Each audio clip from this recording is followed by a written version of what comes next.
Hi everyone, and a very warm welcome back to the Commerce Meets Law YouTube channel. As always, thank you so much for clicking on today's video. For today, we are back with another episode of the series, The ABCs of Commercial Law. So the last video in the series was all about Apple and Project Titan. And for today, our story is going back into the retail world. Now, you've probably seen the story from the title, but I'm going to go into it a little bit later. As always, we're going to follow the same structure. I'm going to introduce the terms to you first. So the three key terms, which is starting with the letter P for today. And then we're going to look at the story and just try and break down some of the micro and macro trends from it, and also perhaps how you can apply the story to any future stories that you may read, any future trends that you can perhaps predict, and if you were to talk about it in a law firm application in a couple of weeks or even in a couple of months' time. So I hope you enjoy, and let's get started. So our first key term for today is product elasticity of demand. Now, for any of you who have done economics either at A-level or university, you probably know of this term. But put very simply, it's the degree to which demand for products and services changes with the price. So essential goods like food do not necessarily experience an increase or a dramatic decrease in demand when the price changes, and so are deemed inelastic, but non-essential goods do. So the idea being that if you were to go into a store and you had to buy bread, for example, if there was a massive change in price, that might, make you think, okay, maybe I can buy another brand. But that wouldn't necessarily stop you from buying the bread, because essentially it is one of those goods which is really inelastic. You kind of need it, it's kind of a staple, and so you will buy it, whether it's a brand, one brand or another, at some point. However, for example, if we think about perhaps a new piece of clothing, perhaps a dress or a pair of trousers or socks, if there's a dramatic increase in the price in the brand that you normally buy, or just in the normal store that you walk into, you may reconsider. You may think, do I actually need this? And perhaps walk out of the store and think, maybe I'll wait for a sale, or I'll buy it in a couple of weeks or months' time. So that's really the key difference between how elastic something is and how that affects our need or our want to buy that product, depending on the price of it. The next key term is profit. Now, again, it's a term that, is probably very familiar as soon as you enter the world of commerce in general. But I think it's important to our story today. So I just wanted to emphasize the definition of it and just kind of highlight its importance. So profit describes the financial benefit realized when revenue generated from a business activity exceeds the expenses, costs, and taxes involved in sustaining that activity. So now any profits that are earned then funnel back to the business owners. They can either choose to keep the cash, distribute it to shareholders as dividends, or reinvest it back into the business. So we've spoken about profit before in these videos. It's a term, as I say, that keeps coming up. But essentially, it is when it's that key thing of revenue minus the total cost. And as I said, that can include anything from your fixed, your variable costs, to your taxes as well. So a firm or a new business may not make a profit for a long time, or it may profit very, very quickly, depending on the sector, obviously depending on the growth of the business. But a lot of the time, that profit may not actually be given to the business owners themselves or to the shareholders if it's all being reinvested back into the business to keep it expanding and keep it growing. That was our second term. Our final term, which is very relevant to the story and is obviously going to give it away if you haven't seen the title, is partnership. Partnership has many different meanings in business, and we'll go into that later on in the video. But again, put kind of in its simple form, a partnership is a legal arrangement that allows two or more people to share responsibility for a business. Those partners share the ownership and profits, but they also share the work, responsibility, and losses. So it can be high risk and high reward at the same time. If there's a lot of profit and there's only two of you in the business, you might be making a lot of money. Equally, if there are losses, you would have to shoulder those as well. So those are our three terms for today. Our headline story for today, which came out last week, was that John Lewis and Waitrose and Partners has returned to annual profit, but has said that it will not pay its workers a bonus for the third time in 4 years. Now, the partnership said it made a 56 million pre-tax profit in the year to 27th of January this 2024, compared with a 234 million loss in the previous year. Now, the John Lewis JLP sort of, and partners employs about 74,000 people, and they are all known as partners in the business. So let's look a bit at what the John Lewis payment structure actually is. So, in simple terms, the John Lewis model gives every employee a stake in the company. This means that each employee is a part owner of the business, and John Lewis employees get a share of the group's annual profits as well as a say, or allegedly a say, in how the company is run. Now, what are some of the benefits in general of this sort of structure? Well, profit share is a major factor in improving productivity, as employees are now given a tangible incentive to excel and help the company thrive. So, if you feel like you have a real stake in the business, and this is something that businesses and sort of coaches talk about a lot.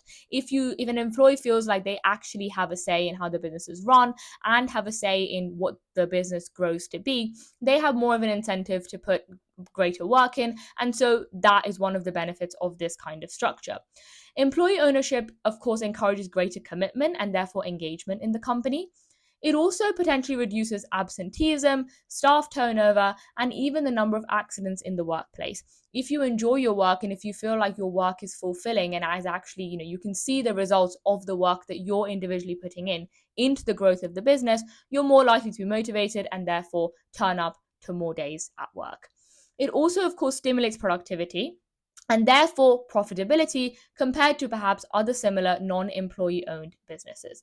It also helps businesses become more resilient through times of economic hardship due to less variability all over these economic cycles.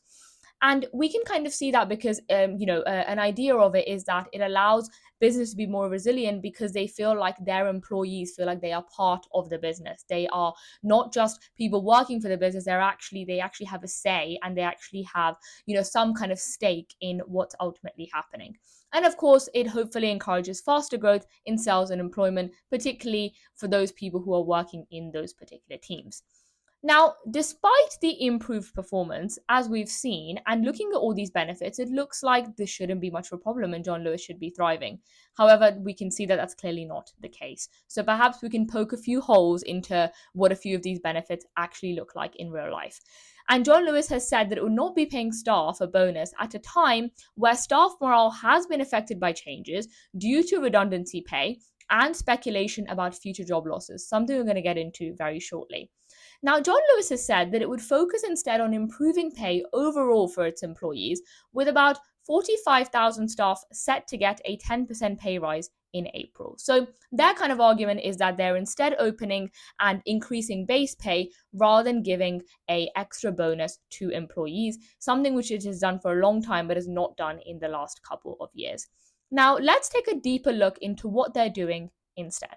Alrighty, so this is where the idea of John Lewis and Waitrose being in one partnership alongside, of course, all the employees as partners comes in and becomes quite important. So, and this is, I think, also interesting because you kind of see how businesses talk about their profits and the money that is made and what the reality actually is. So let's try and bust the myth if we can. So instead, John Lewis has said that at this point in our transformation, a sustainable business was best served by investing in its retail businesses and the base pay of their staff. They plan to open their first new Waitrose stores in about a decade and refurbish 80 more supermarkets whilst investing in tech to improve the John Lewis website and customer service for shoppers in stores. Now, the company has said that alongside, of course, increasing this base pay, the reason they're not giving bonuses is because they're entering a year of significant investment. So if you think back to the terms we spoke about earlier, one of the ways of how companies can use their profits is to reinvest it back into the business and to help it expand. And that is what John Lewis is arguing. So they're saying that they plan to spend about 542 million, which is up 70% on a year before, adding that it was on track to hit its target of making 400 million pounds in profit by 2028. Now, in December last year, the company did also raise some additional funding of about 260 million through something called a sale and a lease back of 11 Waitrose shops. So essentially, they sold the shop itself and they have bought it back on lease in order to get some of that extra cash and a new loan to shore up its balance sheet. And because of its unusual structure, it has to kind of do things like this because it cannot raise equity externally. And this is where perhaps one of the cons of this partnership structure sort of come in, and we can sort of see that happening. Unlike non-employee owned businesses, John Lewis and its partners can't just, kind of ask other investors to come in and take an equity stake, because all of the partners, aka all of the employees, have an equity stake in the business. And so bringing in other people will dilute that and would mean that it's no longer an employee owned business. Now, this 542 million that they're spending in investment is in addition to 116 million being spent on increasing pay to a minimum of £11.55 an hour. Although this does remain behind key players, including Sainsbury's and M&S. So they are increasing pay, however, they are still behind their rivals, particularly if you compare Waitrose, Sainsbury's, Marks and Spencer, all falling in that category. And increasingly now, Sainsbury's and of course M&S having their home and other sections as well, just like John Lewis and Waitrose does. The group is also thought to be, as we spoke about job losses earlier, or speculation of future job losses, considering cutting up to 11,000 jobs over the next 5 years. However, this is yet to be confirmed. Now, Sharon White, the current John Lewis and Partners chair, said that there was no target for job reduction, but that action to make the business simpler and more flexible meant there would be less need for some roles over the coming years. Now, as you can see, this feels like it's a bit cryptic. So on the one hand, they are saying that they're not giving bonuses and they're spending this on investment and improving the stores, improving tech. However, there is also speculation of job losses, and although there doesn't seem to be a particular target, now if you can imagine that businesses wouldn't want to, especially an employer-owned business, wouldn't want to set a target for job reduction, because that means that some of the employees who have an equity stake probably know that they're about to lose their jobs. And so, of course, there can't be a target which is explicitly said. But this message cryptically, in a way, of less need for some roles it's not a new phenomenon. We've seen this in a lot of businesses of tech and AI coming in, which means that there might be less need for a lot of roles over the coming years. However, it is also something that businesses have done for a very long time in order to cut costs. At the end of the day, an employee is a cost, is a liability to the business. As much as they can add the productivity, you do also have to pay them, and therefore they are a cost. And in this case, that's even more important because they also have a stake in the business, and currently about 74,000 of them have a stake in the business. So I think that it's really interesting to see what people, and especially those in the senior leadership teams of these companies, say and what that actually means. And that's something to bear in mind as you read through these news articles. Now, let's take a deeper dive into Sharon White. I think it's interesting always to see the leadership of these kind of companies that have a lot of influence in the market. And let's look at some external factors of why John Lewis is currently at the stage that it's at. Okay, so interestingly, when Sharon White joined from media regulator Ofcom in 2020, you've probably heard of those the regulators before, she pledged to build and rent out 10,000 homes as part of plans to generate 40% of profits from non-retail operations. So you can see how there was a bit of a need to want to diversify the business. Now, we spoke about diversification in Apple's context when we did the video 2 weeks ago. And you can see that, John Lewis is perhaps trying to do the same thing. So White said a target of making 40% of JLP profits from non-retail businesses by 2030.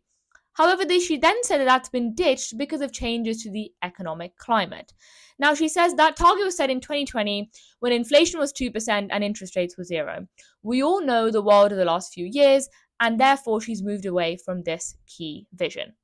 And I think that's really interesting. We've seen that whether it's been the government or companies, a lot of them have said that due to the pandemic and due to the after effects of the pandemic and, of course, other geopolitical issues, things like inflation, interest rises have impacted a lot of businesses and have impacted their growth. And we can see that in John Lewis as well.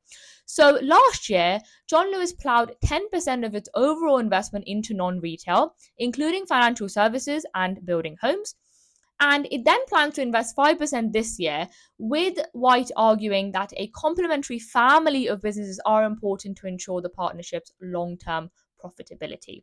And I think that, again, that short-term to long-term effect is really interesting. We spoke a bit about micro and macro a couple of weeks ago.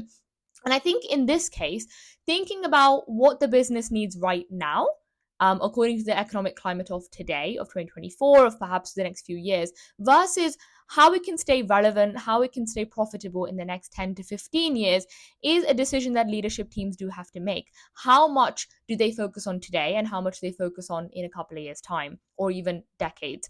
And I think that is a really important balance, and is also quite a difficult one, and is a difficult decision that, of course, these leadership, kind of people at the top do get paid a lot for.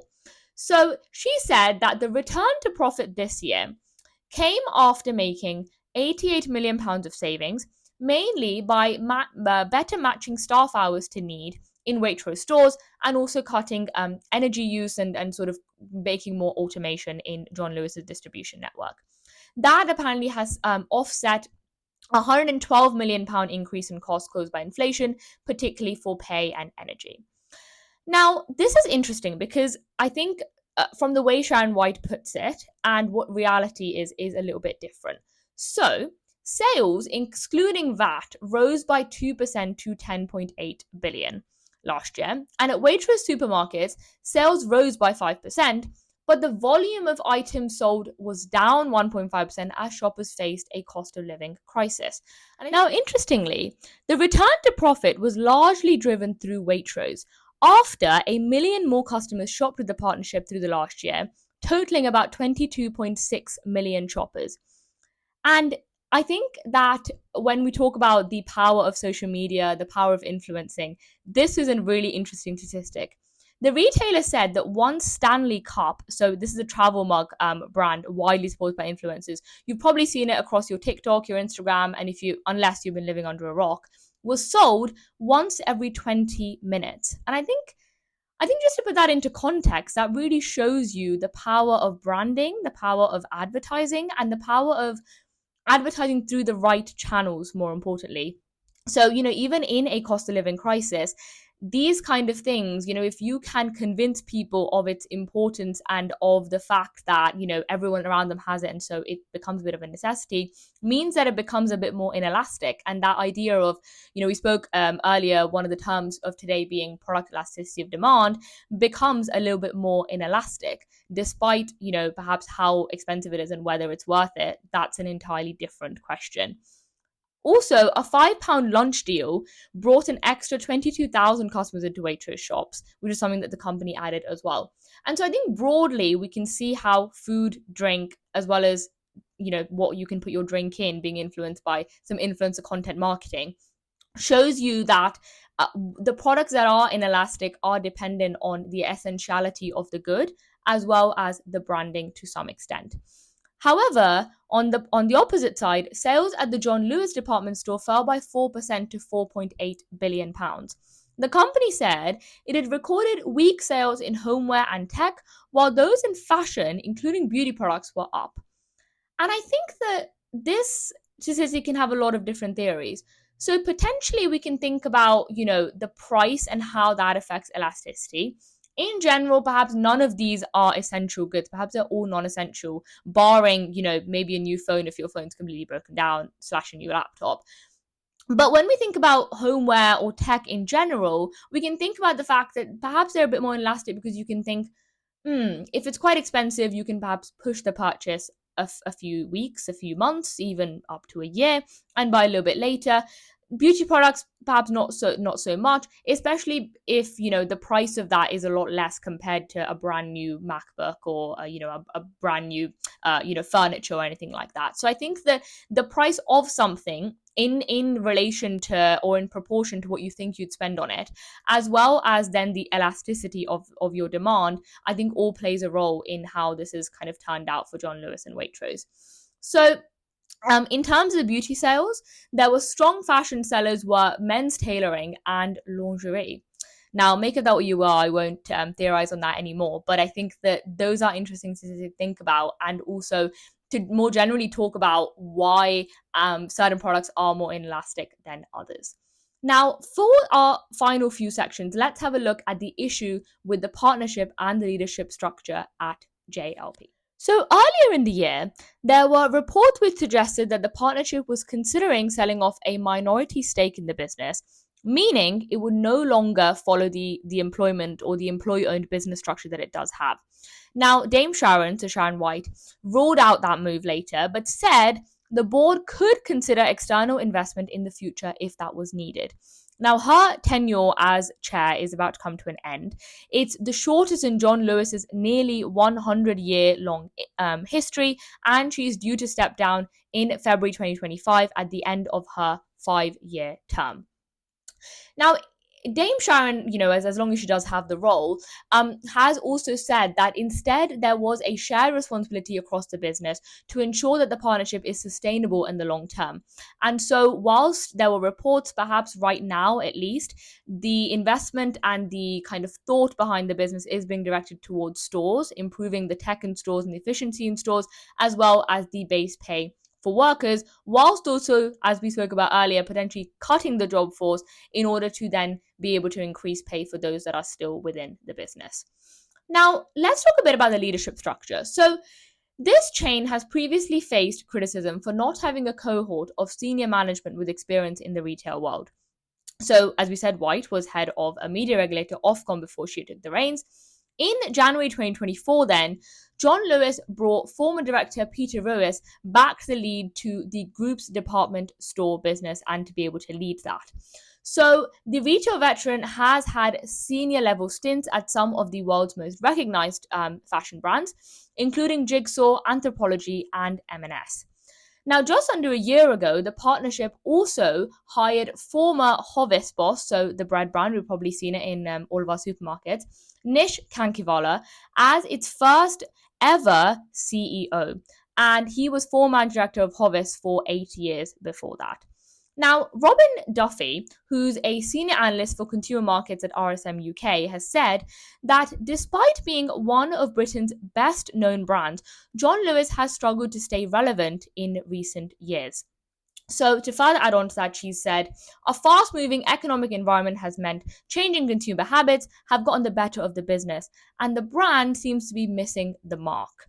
So I think this point is really, really interesting because it shows that John Lewis have tried a few different things. Of course, they have a very unique partnership structure. How long they will have that for is a different question, particularly if the reports are to be correct.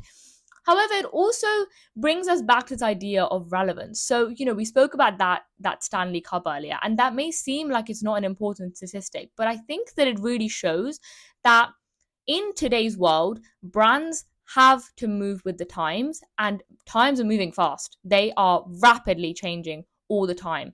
And, the growth of social media has definitely come into that and definitely played a role into that. So I think that a brand like John Lewis, which has been around for absolutely ages, has to think about how it can stay relevant in today's age.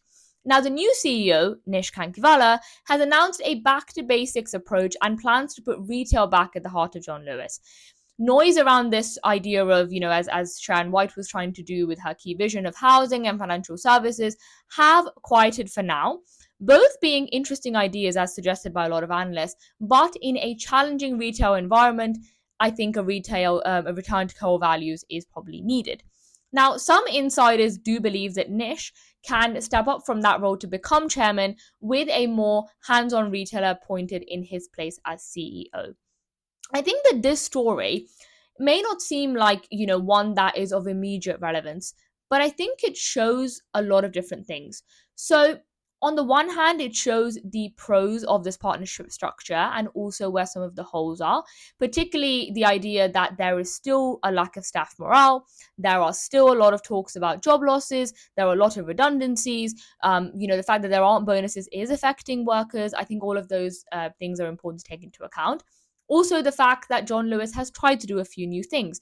It has tried, along with, particularly with Sharon White being at the head, has tried to diversify into different areas, and that hasn't really worked. And I think the final point is for us, as trying to become more commercially aware, a point to remember is that it's very important to read beyond the headlines. And I don't just mean, read the story, after you read sort of the headline on the FT. But I also mean reading between the lines, inference, trying to think, how does this connect to the other things I know? What is the counter argument to this? Why has someone said what they have said?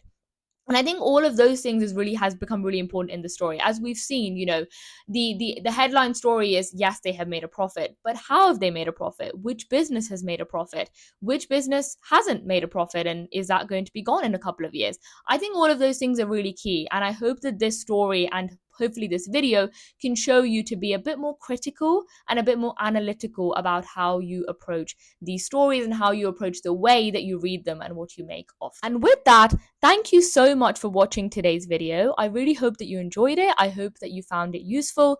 As always, please let me know down below about any other videos you'd like to see, any other topics you want me to cover, what you thought of this story, what you think the future of JLP will be. Will the partnership structure last? Will it not? Who the new chairman might be. Do let me know all of your thoughts down below. I'd be very interested to read all of them. But for now, I hope you have a lovely rest of your week, and I'll see you very soon with another video.